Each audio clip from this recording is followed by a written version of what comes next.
Everyone, welcome to my YouTube channel Associate Learning. तो हमने 2 lesson plan देख लिए हैं, कैसे बनते हैं, क्या टॉपिक होंगे उनके। तो आज हम तीसरा लेसन प्लान देखने जा रहे हैं। तो इसका उपविषय है नागरिक शास्त्र और प्रकरण क्या है, देश की सुरक्षा एवं विदेश नीति। सब पहले हम सामान्य उद्देश्य लिखेंगे, जैसा कि हमने सभी लेसन प्लान में लिखा है। सामान्य उद्देश्य सेम होते हैं सभी के, बस जो विशिष्ट उद्देश्य होते हैं वो चेंज होते हैं। ठीक है, तो सबसे पहले हम सामान्य उद्देश्य लिखेंगे, फिर विशिष्ट उद्देश्य में हम बताएंगे कि सभी विद्यार्थियों को देश की सुरक्षा एवं विदेश नीति के विषय में जानकारी प्रदान करना। या फिर सहायक सामग्री में हमारा वही चौक, डस्टर, श्यामपट्ट और विषय से संबंधित चित्र व चार्ट या मॉडल, जिसमें मॉडल बन सके वो मॉडल।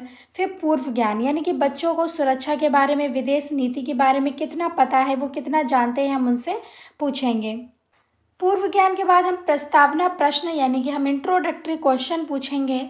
फिर हम 4 क्वेश्चन पूछेंगे बच्चों से। फिर 4 क्वेश्चन पूछने के बाद हम उद्देश्य कथन लिखेंगे, यानी कि आज हम सभी देश की सुरक्षा एवं विदेश नीति के विषय में विस्तृत अध्ययन करने वाले हैं। फिर हम प्रस्तुतिकरण लिखेंगे, प्रस्तुतिकरण हमारी हेडिंग पड़ेगी, फिर हम प्रस्तुतिकरण लिखेंगे। उसके बाद हम विकासात्मक प्रश्न लिखेंगे। ठीक है, फिर उसके बाद हम लिखेंगे कक्षाध्यापक कथन, जो कक्षाध्यापक है उसने जो कथन दिया है वो लिखेंगे।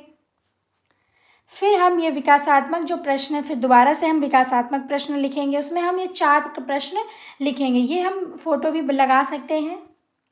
ये देखिए, यहाँ पर आपको पूरे प्रश्न अच्छे से दिए हुए हैं और यहाँ पर ये फ़ोटो दी गई है, तो ये फ़ोटो भी आप अटैच कर सकते हैं।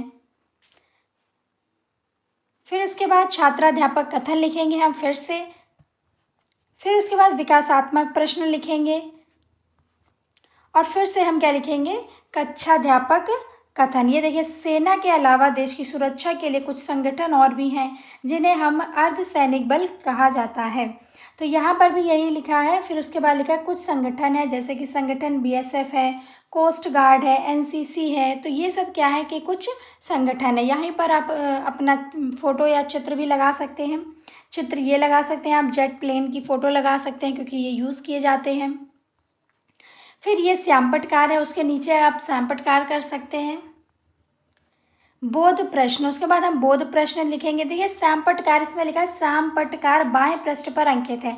ये जो श्यामपट्टकार है, ये जो हेडिंग पड़ी है उसका श्यामपट्टकार ये है। ठीक है, फिर है लेखन। आप इसके नीचे भी श्यामपट्ट लगा सकते हैं या फिर इसके बगल में भी चिपका सकते हैं और वहाँ भी लगा सकते हैं।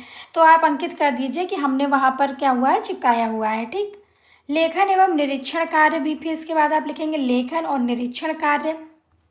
फिर इसके बाद आ जाएगा पुनरावृत्ति प्रश्न। जो पुनरावृत्ति प्रश्न है वो हम पूछेंगे बच्चे से।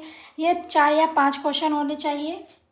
इसके बाद हम गृह कार्य देंगे। गृह कार्य कितना % होना चाहिए, 75% गृह कार्य हम बच्चों को देंगे। ठीक है, तो ये हमारा तीसरा लेसन प्लान है। आई होप आपको समझ में आया होगा। सभी हेडिंग लाइन से ही है, फॉर्मेट बिल्कुल वही है, बस कंटेंट यानी कि जो उसका टॉपिक होता है वो चेंज किया जाता है और सब वही रहता है। तो अगर आपको वीडियो पसंद आई हो तो वीडियो को लाइक करें, शेयर करें, कमेंट करें और जितना हो सके उतना अपना सपोर्ट करते रहें।